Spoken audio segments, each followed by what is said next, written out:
Hello, good morning, जोहार। मैं हसनैन और आप देख रहे हैं न्यूज झारखंड। आज तारीख 9 जनवरी, दिन है मंगलवार। समय हो चला है झारखंड की खबरों को जानने का, लेकिन उससे पहले अभी तक आपने चैनल को सब्सक्राइब नहीं किया तो चैनल को सब्सक्राइब कर लीजिए और वीडियो को एक लाइक कर दीजिए। बने रहिएगा वीडियो के साथ। चलिए जानते हैं झारखंड की प्रमुख बड़ी खबरों को। धनबाद में प्रिंस खान गैंग का खौफ, डर से घर के बाहर नहीं निकल रहे व्यापारी। पुलिस को मिल रही खुली चुनौती। प्रिंस खान के गुर्गे रंगदारी मांग रहे हैं, गोलियां भी चला रहे हैं। ऐसे में पुलिस भले ही प्रिंस खान गैंग के दर्जनों गुर्गों को गिरफ्तार कर जेल भेजने का दावा कर रही है, पर इस अपराधी का नेटवर्क ध्वस्त नहीं हुआ। पिछले 3 दिनों में प्रिंस खान के नाम पर शहर के 2 कारोबारियों से लाखों की रंगदारी मांगी गई। पुलिस प्राथमिकी के अलावा अब तक कुछ न कर सकी। प्रिंस के गुर्गे निशाने पर लिए गए लोगों पर पैनी नजर रख रहे हैं। खौफ का आलम यह है कि कारोबारी भी सामान्य तौर पर घर से बाहर नहीं निकल रहे। कहीं जाना होता है तो बिना किसी को बताए अचानक चल देते हैं। इस दौरान कार का शीशा तक नहीं खोलते। प्रिंस खान के नाम पर धमकी देने वाला कथित मेजर यह भी कहने लगा है कि किस नंबर की गाड़ी से कौन सा कारोबारी चल रहा है उसकी जानकारी में है। रांची के राम जानकी मंदिर में चोरी विग्रोह को किया खंडित। भाजपा नेता बोले, रामलला की प्राण प्रतिष्ठा के बीच माहौल बिगाड़ने की कोशिश। झारखंड के रांची स्थित राम जानकी मंदिर में अराजक तत्वों ने न सिर्फ चोरी की घटना को अंजाम दिया, बल्कि मंदिर की मूर्ति को भी क्षतिग्रस्त कर दिया। इस घटना के बाद इलाके के हिंदुओं में आक्रोश है। मंदिर से भगवान का मुकुट सहित दूसरे सामान गायब हो गए हैं। घटना पर भाजपा सांसद संजय सेठ और विधायक सीपी सिंह और कांके विधायक समरी लाल भी पहुंचे। दरअसल रांची के बरियातू स्थित मंदिर में सोमवार की सुबह जब माली फूल देने गया तो देखा कि मंदिर का ताला टूटा हुआ है। इसके बाद उसने इस घटना की जानकारी मंदिर की पुजारी को दी। पुजारी मंदिर पहुंचा तो देखा कि मंदिर का सामान चोरी हो गया है और मूर्ति के साथ तोड़फोड़ की गई है। इसके बाद पुजारी ने घटना की जानकारी पुलिस को दी। माहौल खराब करने की कोशिश, अराजक तत्वों ने धार्मिक ग्रंथ को जलाया। जांच में जुटी पुलिस। फतेहपुर बाजार इलाके में सोमवार को सांप्रदायिक माहौल बिगाड़ने की कोशिश का मामला सामने आया है। यहां समुदाय विशेष के धार्मिक ग्रंथ को कुछ अराजक तत्वों ने जला दिया। इसके बाद सूचना पर पहुंची पुलिस मामले की जांच में जुट गई। जानकारी के अनुसार अराजक तत्वों ने धर्मस्थल से धार्मिक ग्रंथ को बाहर निकाला और करीब 300 मीटर दूर एक खेत में जाकर जला दिया। इसकी खबर मिलते ही घटनास्थल पर 2 समुदाय के लोग पहुंच गए। पुलिस को भी सूचना दी गई। स्थानीय थाना प्रभारी ने भी घटनास्थल पर पहुंचकर जांच की। इसके बाद समुदाय विशेष के लोग जले हुए धार्मिक ग्रंथ के अवशेष को दफनाने के लिए अपने साथ लेकर चले गए। इस समुदाय विशेष के धार्मिक नेता ने कहा है कि इस इलाके में यह पहली घटना है। यहाँ के लोग एक दूसरे के साथ भाईचारे के साथ रहते हैं। उन्होंने कहा कि निश्चित तौर पर अराजक तत्वों ने इस तरह की घटना को अंजाम देकर सामाजिक भाईचारे को बिगाड़ने का प्रयास किया है। इस घटना की जितनी निंदा की जाए उतना कम है। थाना प्रभारी आलोक कुमार ने कहा कि इस तरह के घटना को अंजाम देने वाले अराजक तत्वों को जल्द से जल्द पुलिस गिरफ्तार कर लेगी। गांव, कृषि, किसान और नौजवान पर फोकस रहेगा झारखंड का बजट। सीएम हेमंत सोरेन ने बैठक में दिए निर्देश। झारखंड में बजट की तैयारी शुरू हो गई है। मुख्यमंत्री हेमंत सोरेन ने वर्ष 2024-25 के बजट की तैयारियों पर अधिकारियों के साथ समीक्षा बैठक की। मुख्यमंत्री ने अधिकारियों को निर्देश दिया कि राज्य के लोगों की प्राथमिकताओं और आकांक्षाओं को ध्यान में रखकर बजट तैयार करें। इसमें गांव, कृषि, किसान और नौजवान पर विशेष फोकस रहना चाहिए। साथ ही उन्होंने आगामी बजट में राज्य में इंफ्रास्ट्रक्चर, शिक्षा, खेल, उद्योग, स्वास्थ्य, कृषि, बिजली, पानी, सड़क, आवास योजना और सामाजिक सुरक्षा अंतर्गत पेंशन राशि, स्कूल एवं कॉलेजों में पढ़ रहे छात्र छात्राओं को छात्रवृत्ति सहित अन्य मुद्दों पर विशेष फोकस करने का निर्देश दिया। बैठक में वित्त मंत्री डॉक्टर रामेश्वर उरांव भी उपस्थित थे। सोमवार को झारखंड मंत्रालय में हुई बैठक में मुख्यमंत्री ने अधिकारियों से कहा कि वर्ष 2024-25 के लिए बेहतर बजट तैयार करें। हड़ताल पर 25,000 पीडीएस डीलर, लाखों लाभुकों के बीच नहीं बंट रहा राशन, लोग परेशान। झारखंड में पीडीएस डीलर एसोसिएशन की अनिश्चितकालीन हड़ताल कल 8वें दिन भी जारी रही। हड़ताल के चलते राज्य में राशन का वितरण ठप पड़ा है। राष्ट्रीय खाद्य सुरक्षा योजना के तहत 80 करोड़ लाभुकों के बीच प्रतिमाह अनाज का वितरण करने वाले देश भर के 5 लाख से अधिक राशन डीलर हड़ताल पर है। ऐसे में झारखंड के लोग राशन का वितरण नहीं होने से काफ़ी परेशानी का सामना कर रहे हैं। दरअसल कमीशन में बढ़ोतरी करने, शासन प्रशासन से जारी होने वाले आदेशों में मानवीय पहलुओं की अनदेखी जैसे कई मांगों को लेकर विगत 1 जनवरी 2024 से हड़ताल जारी है। झारखंड में भी 25,000 से अधिक राशन डीलर स्वयं सहायता समूह की बहन अपने परिवार को भुखमरी के कगार से मुक्त कराने को लेकर हड़ताल में शामिल है। जिसके कारण 2024 की पहली जनवरी से ही राशन केंद्र के बाहर ताले लटके हुए हैं। ड्रग्स बेचते पकड़ा गया इंजीनियरिंग स्टूडेंट, खैनी की भी छुपा कर रखे थे ब्राउन शुगर की पुड़िया। चक्रधर पुलिस ने ड्रग्स के कारोबार मामले में एक बड़ी कार्रवाई की है। आपको बता दें, सोमवार को पुलिस ने 27 पुड़िया ब्राउन शुगर ड्रग्स के साथ इंजीनियरिंग स्टूडेंट को धर दबोचा है।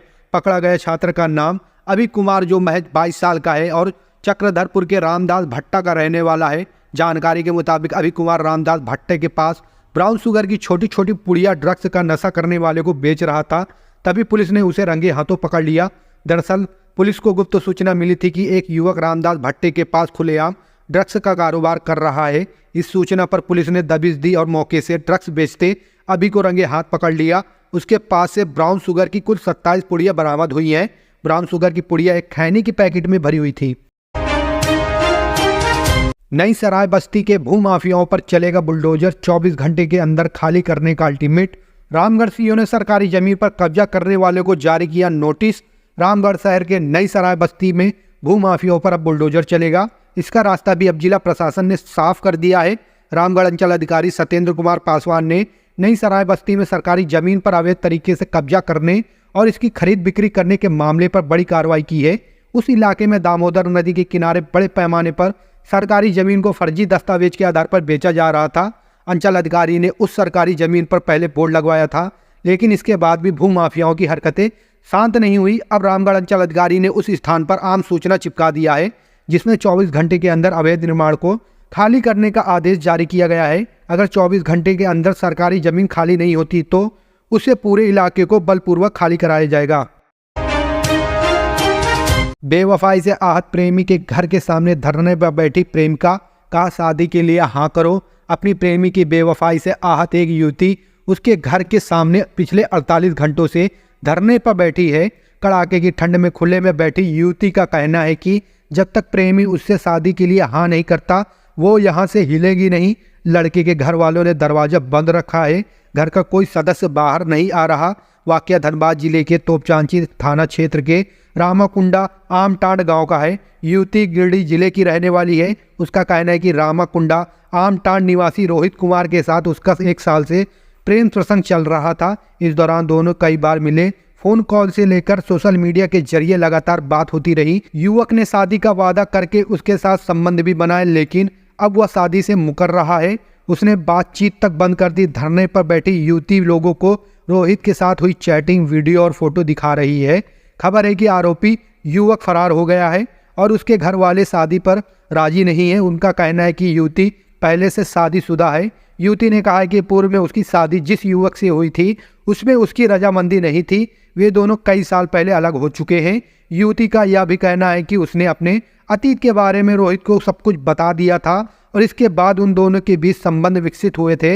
युवती के मुताबिक वह बीते नवंबर महीने में शिकायत लेकर तोपचांची थाना गई थी।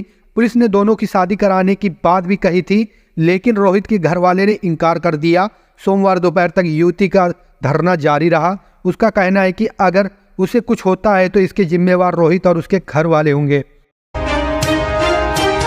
झारखंड में कोहरे का कहर, ठंड से नहीं मिलेगी राहत, आज फिर बारिश के आसार। झारखंड में अभी ठंड से राहत मिलने के आसार नहीं है। मौसम वैज्ञानिकों के अनुसार सूबे में अगले 2 दिनों तक सुबह में कुहासा और कनकनी बनी रहेगी। राज्य के उत्तरी भागों में कहीं कहीं घना कोहरा छाने का येलो अलर्ट जारी है। इसके बाद राज्य में फिर से बादल छाएंगे। 10 जनवरी को राज्य के पश्चिम भागों में खासकर पलामू, चतरा, गढ़वा व लातेहार में हल्की बारिश होगी। बारिश हल्के दर्जे की होगी। इस बीच अगले 2 दिन सुबह के दौरान कोहरा या धुंध छाने के बाद मौसम साफ रहेगा। राज्य में मकर संक्रांति होने तक पश्चिम विक्षोभ के कारण मौसम में उतार चढ़ाव जारी रहेगा। विभाग के अनुसार राज्य में अगले 2 दिनों के दौरान न्यूनतम तापमान में कोई बदलाव नहीं होगा, लेकिन उसके 2 दिन बाद इसमें 2 से 3 डिग्री की वृद्धि हो सकती है। हेमंत अपने कारणों से परेशान, गांडे में उपचुनाव संभव नहीं, बोले मरांडी। हेमंत सोरेन अपने कारणों से परेशान हैं। इसी परेशानी के कारण उन्होंने गांडे विधानसभा सीट खाली कराई है। महाराष्ट्र हाईकोर्ट के एक फैसले को देखें तो 1 साल से कम समय होने पर उपचुनाव संभव नहीं है, इसलिए गांडे विधानसभा सीट पर भी उपचुनाव नहीं कराया जा सकता है। यह बात झारखंड भाजपा के प्रदेश अध्यक्ष बाबूलाल मरांडी ने सोमवार को धनबाद परिसदन में कही। गांडे सीट को खाली कराने संबंधी डील पर मरांडी बोले कि यह तो मुख्यमंत्री या सरफराज अहमद बता सकते हैं कि क्या डील हुई है। कई बातें चर्चा में हैं। झारखंड में भ्रष्टाचार चरम पर है और मुख्यमंत्री को होटवार जेल जाना पड़ेगा। लोकसभा चुनाव पर मरांडी बोले कि भाजपा चुनाव की तैयारियों में पूरी तरह जुट गई है। झारखंड में हेमंत सरकार की आक्रामकता के कारण जनता परेशान है। पार्टी सभी 14 लोकसभा सीट पर मजबूत है और जीतेगी। चुनाव की तैयारियों में भाजपा के कार्यकर्ता सक्रिय हैं। मोदी सरकार की उपलब्धियों की जानकारी जन जन को दी जा रही है। भारतमाला परियोजना पर ब्रेक। झारखंड के 5 इकोनॉमिक कॉरिडोर का रुका काम। केंद्र ने बदला प्लान। केंद्र सरकार ने भारतमाला परियोजना के तहत प्रस्तावित एक्सप्रेसवे और इकोनॉमिक कॉरिडोर पर रोक लगा दी है। केंद्र के इस फैसले से झारखंड में भारतमाला परियोजना के तहत प्रस्तावित प्रमुख 5 इकोनॉमिक कॉरिडोर की टेंडर प्रक्रिया पर ब्रेक लग गया है। केंद्रीय सड़क परिवहन व राजमार्ग मंत्रालय की ओर से जारी कार्यालय आदेश में कहा गया है कि अगले निर्देश तक भारतमाला परियोजना के तहत किसी भी नए काम के लिए टेंडर प्रक्रिया नहीं की जाए। यह स्थिति टेंडर के लिए CCIA से स्वीकृति मिलने तक बनी रहेगी। केंद्र सरकार ने यह निर्णय चालू और अगले वित्तीय वर्ष के बजट पूर्व पुनरीक्षित खर्च पर चर्चा के लिए बनी समिति की बैठक में लिया है। केंद्रीय कैबिनेट कमेटी की अनुमति के बाद ही आगे की प्रक्रिया की जाएगी। यह भी निर्देश दिया गया कि चालू परियोजनाओं में कोई भी खर्च कैबिनेट कमेटी की ओर से 2017 में निर्धारित राशि से 20% अधिक पर ही किया जा सकेगा। केंद्रीय सड़क परिवहन एवं राजमार्ग मंत्रालय की ओर से आदेश जारी होने के बाद झारखंड में भारतमाला के सभी प्रोजेक्ट पर नए काम के लिए टेंडर प्रक्रिया नहीं की जा रही है। केंद्र सरकार की ओर से नई परियोजना में इसे शामिल करने की बात सामने आ रही है। माना जा रहा है कि काम शुरू होने में 3 से 4 महीने लग सकते हैं। गवर्नर की छुट्टी से लौटते ही चढ़ा सियासी पारा। निगाहें राजभवन पर। झारखंड की सियासत में क्या कुछ बड़ा होने वाला है, यह सवाल पिछले कई दिनों से लगातार उठ रहा है। इस बीच राज्यपाल CP राधाकृष्णन के छुट्टी से वापस लौटने के बाद अब फिर मामला गर्म होता दिख रहा है। राज्यपाल चेन्नई से झारखंड वापस लौट आए हैं। ऐसे में एक बार फिर प्रदेश में राजनीतिक सरगर्मी बढ़ सकती है। संभावना जताई जा रही है कि राजभवन की गतिविधियां तेज हो सकती हैं। राज्यपाल के झारखंड वापस लौटने के बाद एक बार फिर राजनीतिक गतिविधियां बढ़नी तय हैं। ऐसा इसलिए क्योंकि झारखंड विधानसभा की गांडे सीट पर उपचुनाव होना है। चुनाव कराने या नहीं कराने को लेकर भी क्रमशः सत्ता पक्ष तथा विपक्ष राजभवन जा सकता है। ऐसे में राजभवन की ओर सभी की निगाहें टिकी हैं। चर्चा है कि चुनाव आयोग का लिफाफा भी खुल चुका है और इस पर जल्द ही कोई बड़ा फैसला लिया जा सकता है। कांग्रेस ने आजादी के बाद गरीबी हटाने के बजाय गरीबों को हटाया। नामकुन में बोले अमर बावरी। भारतीय जनता पार्टी के नेता अमर बावरी ने राहुल गांधी की भारत जोड़ो न्याय यात्रा से पहले कांग्रेस पार्टी पर जोरदार हमला बोला है। झारखंड विधानसभा के नेता प्रतिपक्ष अमर बावरी ने कहा है कि कांग्रेस पार्टी ने कभी देश की गरीबी मिटाने पर ध्यान ही नहीं दिया। गरीबों का भला करना उनकी प्राथमिकता कभी थी ही नहीं। अमर बावरी ने कहा कि कांग्रेस ने आज़ादी के बाद गरीबी हटाने के बजाय गरीबों को हटाने का काम किया। वह राजधानी रांची के नामकुन स्थित चटकपुर में कार्यकर्ता मिलन शाह सदस्य ग्रहण समारोह को संबोधित कर रहे थे। मुख्य अतिथि नेता प्रतिपक्ष अमर बावरी ने कहा है कि आज़ादी के बाद 14 बार हमने विधायक, सांसद, मुख्यमंत्री एवं प्रधानमंत्री बनाया, लेकिन योजनाओं का लाभ सिर्फ 2014 में नरेंद्र मोदी की सरकार बनने के बाद मिला। कांग्रेस ने देश से गरीबी हटाने के बजाय गरीबों को हटाने का काम किया, हमेशा राज्य एवं देश को कलंकित किया। झामुमो कहती है कि लड़कर झारखंड लिया गया। अगर लड़कर लिया होता तो वर्ष 1993 अलग राज्य बन जाता, जब शिबू सोरेन ने अलग राज्य की मांग के बदले अपनी मांगों को पूरा कराया। गोवा के छात्र की इटली में मौत, 6 दिन बाद भी नहीं वापस आया 100। परिवार में छाया मातम। पश्चिम सिंहभूम के गोवा के छात्र राम कुमार राउत की यूरोपियन देश इटली में मौत के 6 दिन बाद भी कोई जानकारी नहीं मिल रही है। छात्र की मौत 2 जनवरी को हुई है, लेकिन छात्र के 100 तक का पता घर वालों को नहीं मिल पा रहा है। छात्र की हत्या हुई या फिर उसके साथ कोई हादसा हुआ है, यह भी जानकारी नहीं दी जा रही है। इटली के विदेश मंत्रालय से भी कोई मदद नहीं मिल रही है। मृतक छात्र के घर वालों को न तो इटली के विदेश मंत्रालय से कोई मदद मिल पा रही है, ना ही भारत सरकार और झारखंड सरकार कोई खासा मदद पीड़ित परिवार को पहुंचा पा रहा है। रांची में खादी मेले का हेमंत सोरेन ने किया उद्घाटन। स्वदेशी उत्पादों को बढ़ावा देने पर दिया जोर।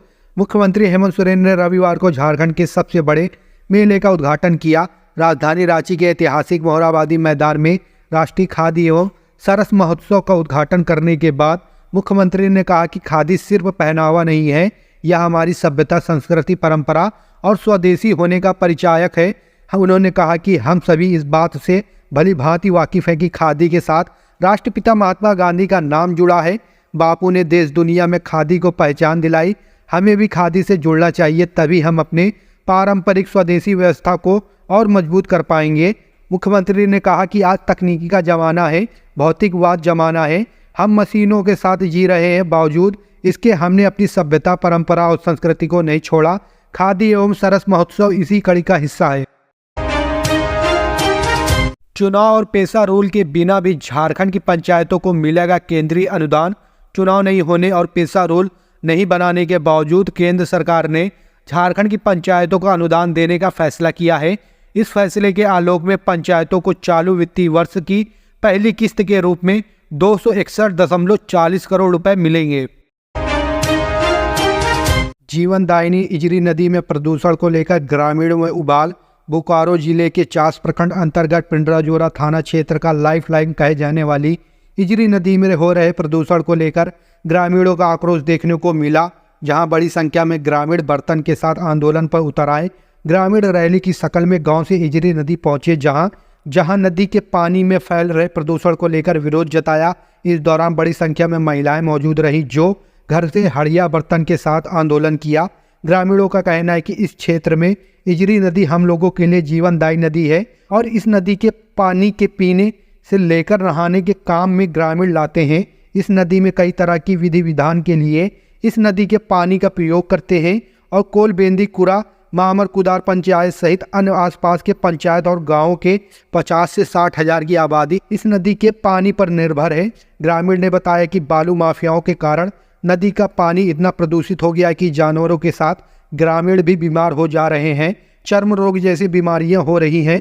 चास के प्रखंड प्रमुख बेला देवी ने कहा है कि कई बार पत्र लिखकर जिला प्रशासन को भी अवगत कराया गया है, जिसके बाद 2 ट्रैक्टर और एक जेसीबी मशीन को जब्त किया गया है, लेकिन इसके बाद भी बालू माफिया नदी को प्रदूषित कर रहा है। ऐसे में इजरी नदी को प्रदूषित करने से नहीं रोका गया तो आने वाले समय में जोरदार आंदोलन किया जाएगा। पुरानी पेंशन योजना बहाली की मांग को लेकर धनबाद मंडल के रेल कर्मी अनशन पर बैठे। ईस्ट सेंट्रल रेलवे कर्मचारी यूनियन के प्रवक्ता एनके खवास ने दावा किया कि धनबाद रेल मंडल के 22,000 से अधिक कर्मचारी दिन भर के उपवास पर हैं।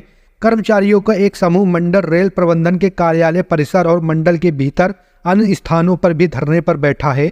All India railway men's foundation के क्षेत्रीय सचिव ओपी शर्मा ने कहा है कि भले ही केंद्र सरकार ने नई पेंशन योजना के तहत मिलने वाले लाभों में सुधार की खातिर सुझाव देने के लिए एक समिति का गठन किया है, लेकिन सभी कर्मचारी संगठनों ने स्पष्ट कह दिया है कि हम पुरानी पेंशन योजना के अलावा कुछ भी स्वीकार नहीं करेंगे। उन्होंने कहा कि झारखंड समेत कई राज्य पहले ही अपने कर्मचारियों के लिए पुरानी पेंशन योजना लागू कर चुके हैं। उन्होंने कहा इसलिए हम मांग करते हैं कि राज्य की तर्ज पर केंद्र सरकार भी पुरानी पेंशन योजना को लागू करे। विकसित भारत संकल्प यात्रा गांव गरीब और किसान की विकास यात्रा, बोले बाबूलाल मरांडी। भाजपा प्रदेश अध्यक्ष बाबूलाल मरांडी सोमवार को गिरिडीह जिला अंतर्गत धनबाद प्रखंड के ग्राम पंचायत बलहारा में आयोजित विकसित भारत संकल्प यात्रा में शामिल हुए। कार्यक्रम को संबोधित करते हुए मरांडी ने मोदी सरकार की कल्याणकारी योजनाओं की चर्चा की। उन्होंने कहा कि पिछले 9.5 वर्षों में गांव, गरीब, किसान, वंचित, युवा, महिला, आदिवासी, दलित सभी वर्गों को मोदी सरकार ने विकास की मुख्य धारा से जोड़ा है। उन्होंने कहा कि चाहे इज्जत घर के रूप में करोड़ों शौचालय का निर्माण हो, प्रधानमंत्री आवास में पक्का घर हो, किसानों के खाते में प्रतिवर्ष 6,000 रुपये किसान सम्मान निधि हो, जनधन खाता हो, आयुष्मान कार्ड के माध्यम से 5 लाख रुपए तक की मुफ्त चिकित्सा सुविधा की गारंटी हो, पेंशन योजना हो, गैस सिलेंडर, चूल्हा हो, प्रति व्यक्ति 5 किलो चावल की व्यवस्था हो, सभी आम आदमी के जीवन स्तर को ऊंचा किया है।